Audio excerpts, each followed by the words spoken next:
हमारा दिमाग जो इस दुनिया की सबसे ज्यादा कॉम्प्लेक्स चीजों में से एक है, जो लगभग 100 बिलियन न्यूरॉन्स का बना हुआ है, जो लगभग 20,000 सुपर कंप्यूटर्स के बराबर होता है, जो मिलियंस और बिलियंस की कैलकुलेशन को सिर्फ कुछ ही सेकंड्स के अंदर कर सकता है। और हमारे दिमाग के अंदर लगभग 300 साल तक की HD वीडियो को रिकॉर्ड किया जा सकता है। लेकिन अगर हमारा दिमाग सचमुच इतना ही ज्यादा पावरफुल है तो ऐसा क्यों होता है कि कई बार एग्जाम के अंदर ऐसी बहुत सारी चीजें होती हैं जो हमें याद नहीं आती, और फिर चाहे हम अपने दिमाग के ऊपर कितना ही ज्यादा प्रेशर क्यों ना डाल दें, उसको कुछ भी याद नहीं आता। क्या कोई ऐसा तरीका नहीं है जिससे हम अपने दिमाग की मेमोरी को 100 गुना या उससे भी ज्यादा 1000 गुना तक बढ़ा सकें? अगर कोई ऐसा करने में कामयाब हो जाए तो वो अपने दिमाग के साथ क्या क्या कर सकता है, इसके बारे में मैं और आप सोच भी नहीं सकते। लेकिन सबसे बड़ी बात कि आखिर हम अपने दिमाग की ताकत को किस तरह से बढ़ा सकते हैं? आखिर ऐसा वो कौन सा तरीका है जिसके साथ हम अपने दिमाग की जो पावर है उसको बहुत ही ज्यादा बढ़ा सकते हैं? इस वीडियो को एंड तक जरूर देखिएगा, क्योंकि इस वीडियो के अंदर आप कुछ ऐसी बातें जानोगे जिसे जानने के बाद आप अपने भूलने की आदत को हमेशा के लिए भूल जाओगे। क्योंकि इस वीडियो के अंदर मैंने आपको कुछ ऐसे रूल बताए हैं जो जानना आपके लिए बहुत ही ज्यादा इंपॉर्टेंट है, इसलिए इस वीडियो को एंड तक जरूर देखिएगा। तो चलिए बिना किसी देरी के साथ आगे बढ़ते हैं आज की इस वीडियो के अंदर। दोस्तों, आपने अपनी लाइफ में बहुत जगह पर देखा होगा और खुद भी एक्सपीरियंस किया होता है कि एग्जाम के कुछ दिन पहले, जब हमारा कोई एग्जाम होता है तो हम उसके कुछ दिन पहले बहुत ही ज्यादा प्रैक्टिस करते हैं। लेकिन जब एग्जाम होता है, हम जब एग्जाम लिख रहे होते हैं तो ऐसी बहुत सारी चीजें होती हैं जो हमको याद नहीं आती उस वक्त, और फिर चाहे हम अपने दिमाग के ऊपर कितना ही ज्यादा प्रेशर क्यों ना डाल ले, हमें कुछ भी याद नहीं आता। क्या आप जानते हो कि ऐसा क्यों होता है? अगर नहीं जानते हो तो कोई बात नहीं, क्योंकि यहीं पर आता है हमारा रूल नंबर 1। और दोस्तों, वो रूल ये है कि हम अपने दिमाग को वैसे काम ही नहीं करने देते जैसे काम करने के लिए वो बना है। चलिए अब मैं आपको एक एग्जांपल देता हूँ। जब भी आप कहीं पर घूमने जाते हो या फिर कोई पिक्चर देखते हो तो वो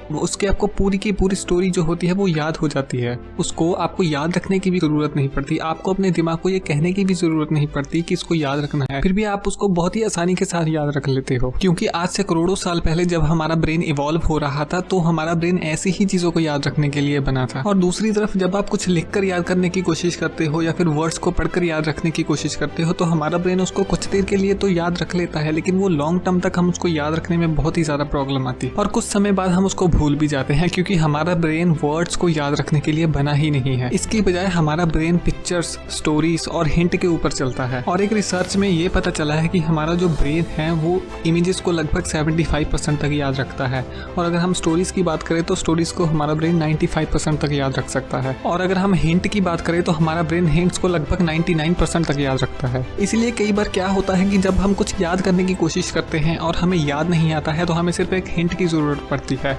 जैसे ही हमें वो हिंट मिलता है तो हमें वो पूरी की पूरी स्टोरी याद आ जाती है। और यहीं पर अगर हम वर्ड्स की बात करें तो हमारा ब्रेन वर्ड्स को सिर्फ 5% तक याद रखता है। और इसी वजह से कई बार एग्जाम के अंदर जब हम किसी क्वेश्चन को याद करने की कोशिश करते हैं तो वो हमें याद नहीं आता, क्योंकि हमने उसको वर्ड की फॉर्म में स्टोर किया होता है अपने ब्रेन के अंदर। Rule number 2, try to learn everything in the picture and the story form. हमारे ब्रेन की जो स्टोरेज कैपेसिटी होती है वो लगभग 20 लाख GB से भी ज्यादा होती है, लेकिन हमारा जो ब्रेन है ये वर्ड्स को स्टोर नहीं करता। इस दुनिया में जितने भी लोग मौजूद हैं वो सभी जीनियस हैं, फर्क सिर्फ इतना है कि हम सबके डाटा स्टोर करने का जो तरीका होता है वो अलग अलग होता है। अगर आप भी चाहते हो कि जो चीज आप याद करते हो उसे कभी ना भूलो तो उसे इमेजेस और स्टोरीज की फॉर्म के अंदर याद करना शुरू कर दो। अगर आप किसी भी तरह के इन्फॉर्मेशन को स्टोरीज की फॉर्म के अंदर याद करना शुरू कर दोगे तो आप मिलियंस, यहाँ तक कि बिलियंस तक की स्टोरीज को भी याद कर सकते हो। अपनी बात को प्रूव करने के लिए चलिए मैं आपको एक एग्जांपल देता हूँ, लेकिन उसकी एक शर्त है। शर्त ये है कि आपको उस स्टोरी को जो मैं आपको बताने वाला हूँ उसको बिल्कुल भी याद नहीं करना है। चलिए अब मान लीजिए कि आप एयरपोर्ट पर हो और आप उस एयरपोर्ट से बाहर आ रहे हो और आपके सामने एक स्कैनिंग मशीन लगी हुई है। ये वही स्कैनिंग मशीन है जिसके अंदर ये चेक होता है कि क्या आपके पास कोई इनलीगल सामान तो नहीं है, आपके पास कोई लगेज तो नहीं होता, लेकिन आपके पास एक टाइटन की वॉच होती है। आप अपनी वॉच को उतारते हो और उस स्कैनिंग मशीन के अंदर रख देते हो चेकिंग के लिए, और अपना सारा काम खत्म करने के बाद आप अपने एयरपोर्ट से बाहर आते हो और आप क्या देखते हो कि आपके सामने एक वैन खड़ी हुई है। और जैसे ही आप उस वैन के अंदर जाते हो तो आप देखते हो कि वो वैन अंदर से पूरी तरह से क्रोम प्लेटेड है, मतलब वो बहुत ही शाइन कर रही है अंदर से। और उसके बाद जब आप अंदर बैठते हो तो आप देखते हो कि आपके सामने एक मैंगो पड़ा हुआ है। आप जब उसको उठाते हो तो आपको लगता है, आपको पता चल जाता है कि वो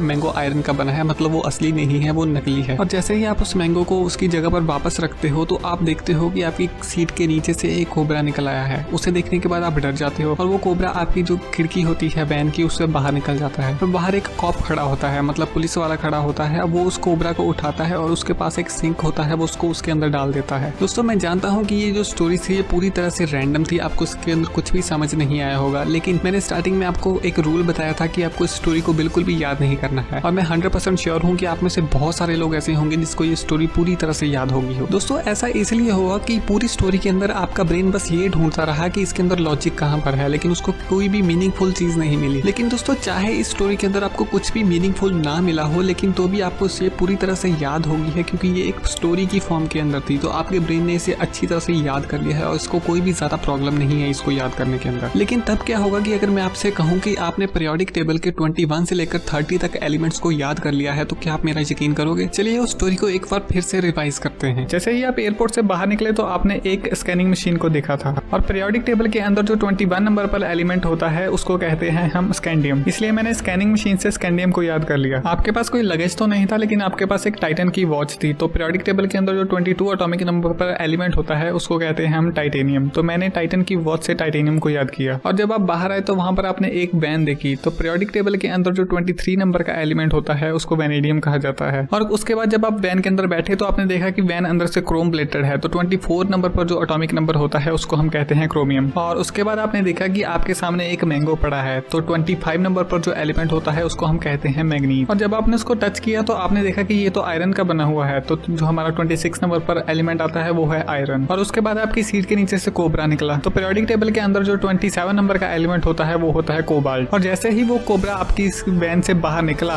तो 28 नंबर पर जो एलिमेंट आता है वो होता है निकल। और फिर आपने देखा कि आपके सामने एक कॉप खड़ा है। तो 29 नंबर पर जो एलिमेंट आता है वो है कॉपर। और उस पुलिस वाले ने उस सांप को पकड़कर एक सिंक के अंदर डाल दिया। तो 30 नंबर पर जो एलिमेंट होता है उसको हम कह सकते हैं जिंक। तो इसी तरीके के साथ अगर आप कुछ याद करना चाहते हो और उसको स्टोरी की फॉर्म के अंदर कन्वर्ट कर दोगे तो आप कुछ भी याद कर सकते हो। The 2 second rule. हम सबके साथ एक चीज हमेशा ही होती है कि हम अपनी चीज को कहीं पर रखते हैं और उसके बाद भूल जाते हैं। तो क्या आप जानते हो कि ऐसा क्यों होता है? ऐसा इसलिए होता है क्योंकि हम उस चीज के ऊपर सिर्फ 0.8 सेकंड के लिए ध्यान देते हैं, जिसकी वजह से वो जो चीज होती है वो हमारे ब्रेन के अंदर रजिस्टर नहीं हो पाती। अगर आप किसी चीज को अपने ब्रेन के अंदर शॉर्ट टाइम के लिए स्टोर करवाना चाहते हो तो उसको आपको लगभग 2 सेकंड के लिए तो देखना ही होगा। जैसे मान लीजिए कि आपने अपने फोन को टेबल के ऊपर रखा, उसके बाद अब बस आपको अपने फोन को 2 सेकंड के लिए देखना है और अपने मन के अंदर कहना है कि अब मैंने अपने फोन को टेबल के ऊपर रखा है। जब आप ऐसा बोलोगे तो आपका दिमाग ऑटोमेटिकली ही उस इंफॉर्मेशन को आपके दिमाग के अंदर स्टोर कर लेगा। तो उसके बाद जब भी आपको आपके फोन की जरूरत होगी तो आपका ब्रेन ऑटोमेटिकली आपको बता देगा कि आपने उसको कहाँ पर रखा था।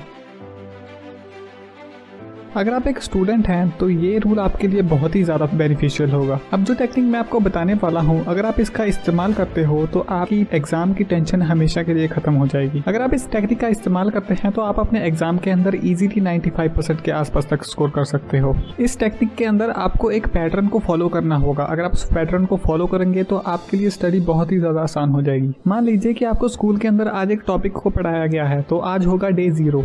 तो डे 0 के अंदर आपको उस टॉपिक की पूरी तरह से प्रैक्टिस करनी है ताकि आपको उसके अंदर कुछ भी प्रॉब्लम ना आए। और दोस्तों इसके बाद नेक्स्ट डे आपको उस टॉपिक को दोबारा रीड करना है, तो इसको हम कहेंगे डे 1। जब आप इस टॉपिक को नेक्स्ट डे याद करोगे, मतलब डे 1 को याद करोगे, तो ये टॉपिक आपको अगले 7 दिन के लिए याद हो जाएगा। और फिर उस सेम टॉपिक को आपको 7 दिन के बाद पढ़ना है, मतलब 7वें दिन दोबारा पढ़ना है, जिसको हम डे 7 बोलते हैं। जब आप उस टॉपिक को 7वें दिन दोबारा प्रैक्टिस करोगे तो वो टॉपिक आपको लगभग अगले 30 दिनों तक याद रहेगा। और दोस्तों इसके बाद आपको उस टॉपिक को लगभग 30वें दिन दोबारा पढ़ना है। जब आप उस टॉपिक को 30वें दिन पढ़ोगे तो ये टॉपिक आपको अगले लगभग 90 डेज तक याद रहेगा। दोस्तों दरअसल प्रॉब्लम कहाँ पर आती है कि हमें जब स्कूल के अंदर कोई एक टॉपिक पढ़ाया जाता है तो हम उसको दोबारा फिर एग्जाम के वक्त पर ही पढ़ते हैं। और हमारा ब्रेन ऐसा है कि अगर हम इसको कोई किसी चीज को दोबारा रिकॉल नहीं करवाते हैं तो ये उस चीज को भूलने लगता है। और दोस्तों अगर आप किसी चीज को बार बार याद करते रहोगे, अपने ब्रेन को रिकॉल करवाते रहोगे, कोई चीज को बार बार रिवाइज करवाते रहोगे, तो दोस्तों इससे क्या होगा कि वो चीज आपके सबकॉन्शियस माइंड के अंदर स्टोर हो जाएगी। और इस वीडियो के अंदर आपको जितने भी रूल बताए गए हैं, अगर आप उनका इस्तेमाल अपनी लाइफ के अंदर करते हो तो डेफिनेटली आपकी लाइफ पूरी तरह से चेंज हो जाएगी। अब